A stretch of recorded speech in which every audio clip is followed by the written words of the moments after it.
Hi all, welcome to the channel Base Your Btech. So last class we had discussions from the basics of the chapter vector calculus. Also we looked into the new operator which is del operator. So I think I will give you a recap of the last class. That is, del operator can be given to both scalar and vector. Once when applied to scalar, it is termed as gradient of phi. Also, what is this gradient of phi? Here is a graph and you can see a surface here. Let us name that surface as phi. Okay. Now this blue arrow indicates del phi. What is this del phi? Del phi is the normal vector originating from the surface. Okay. So we can even have the term normal vector of the surface phi. Okay. Another term is directional derivative of phi.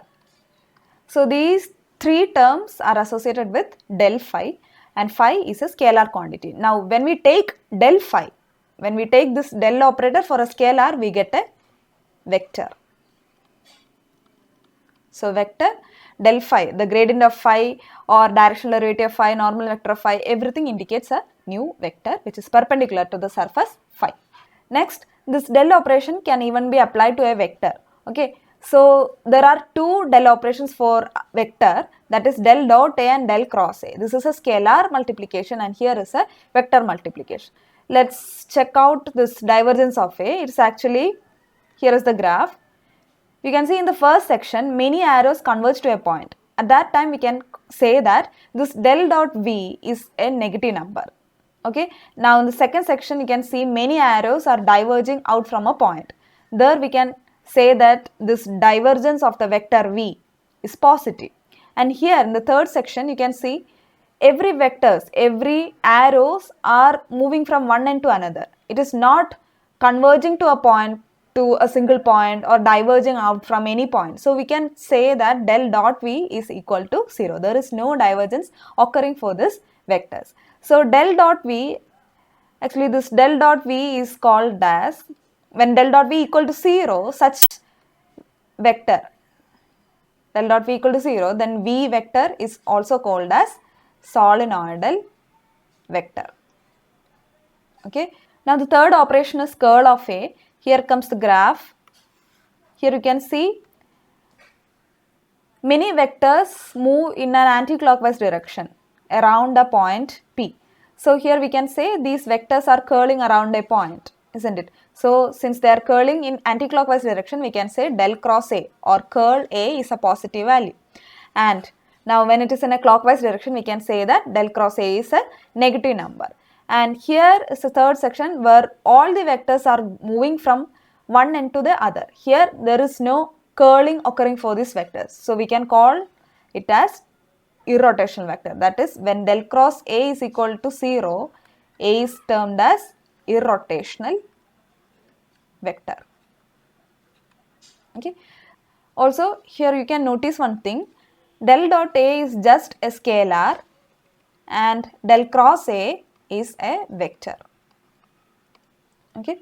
So let's do some problems out of this.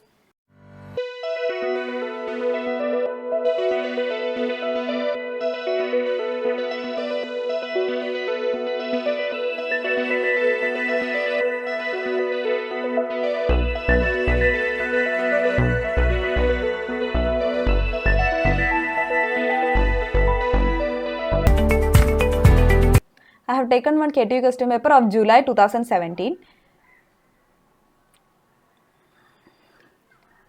Here is a question of 2 marks.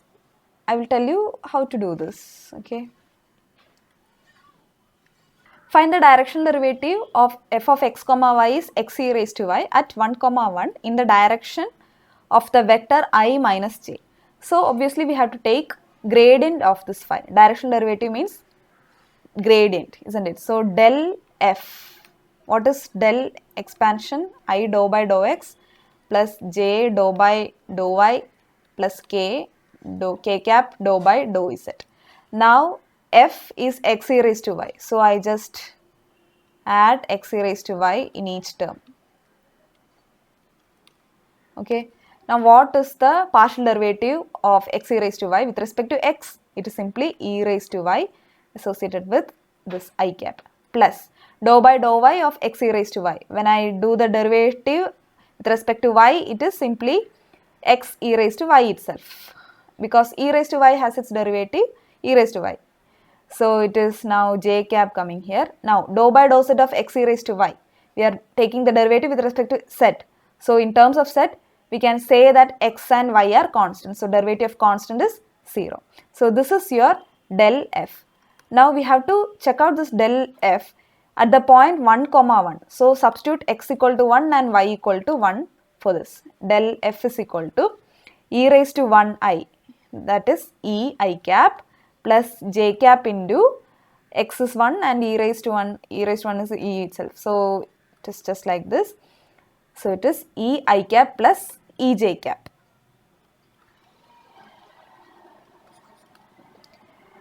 Now the answer is not yet complete because we have to find this del f in the direction of vector I minus j.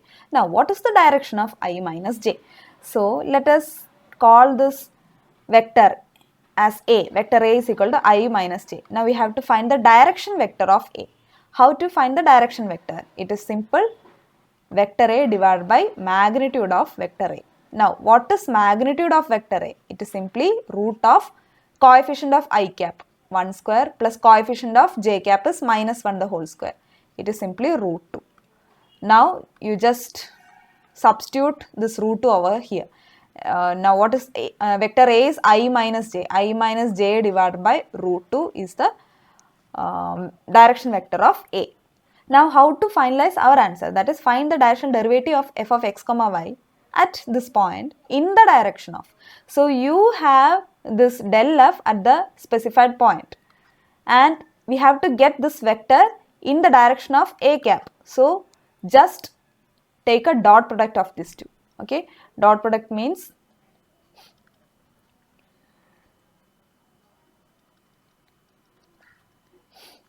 you just multiply this value and A cap, that is e I cap plus e j cap dot product.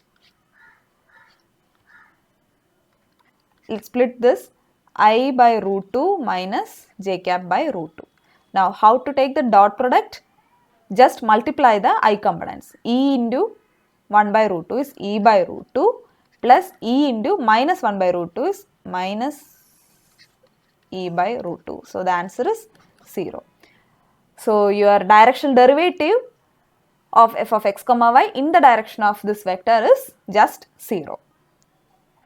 Okay, now let's do this problem, 13th one. It carries about 5 marks. Find the angle between the surface, this and this, at the point 2, negative 1, 2. So as I said, we can name this surface as scalar quantities. Like let phi 1 be x square plus y square plus z square minus 9 equal to 0. Let us take everything to LHS. Next phi 2 be the next surface, that is x square. Okay, here there is a z.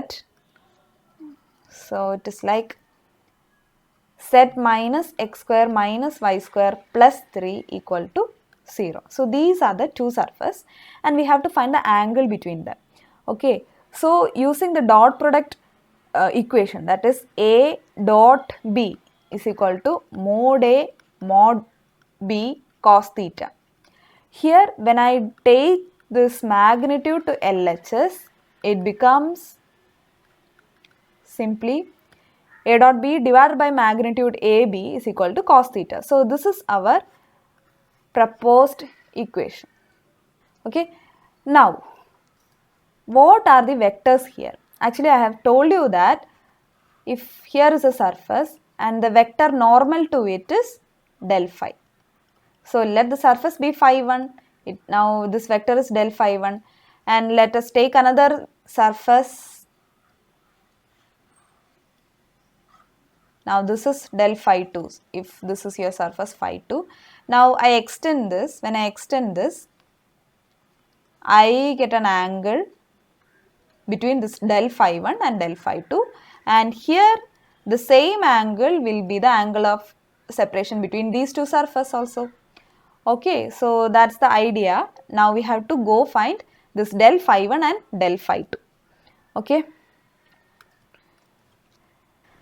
del phi 1 is equal to, it is actually I dou by dou x of phi 1 plus j cap into dou by dou y of phi 1 plus k cap into dou by dou z of phi 1. Okay, that is I cap into dou by dou x of this phi 1.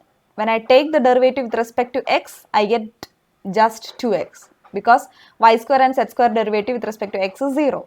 Also this 9 has its derivative 0. So it is 2x. It is 2x I cap plus j cap into dou phi 1 by dou y. When I take the derivative with respect to y, it is 2y plus k cap into 2z. This is your del phi 1. Now del phi 2. Del phi 2 is equal to, when I take the derivative with respect to x, it is minus 2x I cap plus minus 2y j cap plus, when I take the derivative with respect to z, it is simply 1. So 1 k cap.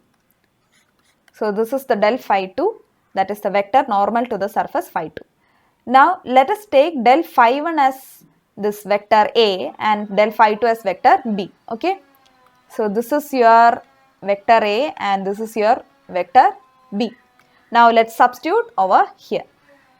Now before that, the question is, we have to find the angular separation at the point 2, negative 1, 2. So let's find out this vector A at 2, negative 1, 2 and this vector B at 2, negative 1, 2. Okay.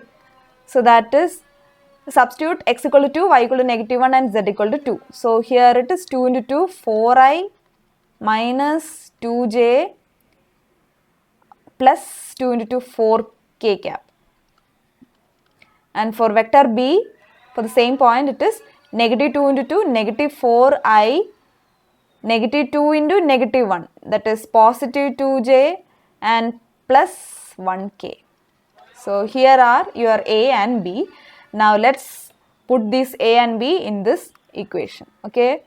So A dot B. What is A dot B?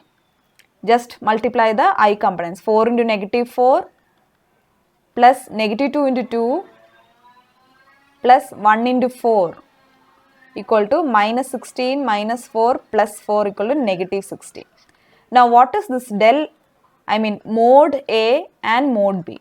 Okay. So square root of 4 square plus minus 2 whole square plus 4 square, that is root of 16 plus 4 plus 16, that is root 36, which is equal to 6.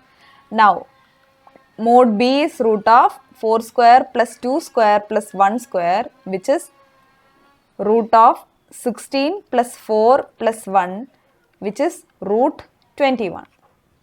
Now let's put in the equation cos theta is equal to A dot B divided by mode A and mode B. So it is like minus 16 divided by 6 into root 21. It is about minus 0.5819. Now when I take theta is equal to cos inverse of negative 0.5819, it is 125.5 degree. So this is the angle between these two surfaces. Okay. And next question is, okay, 22nd one, show that F is a conservative vector field, also find its scalar potential. Okay, I think 22nd and 23rd is almost similar. Find the values of this such that F is irrotational vector. Actually, this conservative vector field and irrotational vector field both are the same. That is del cross that vector equal to 0. I think we will do these two problems together in the next class. So let's stop it for now. Stay tuned for these answers in the next video. So this is Minu signing off. Thank you and take care.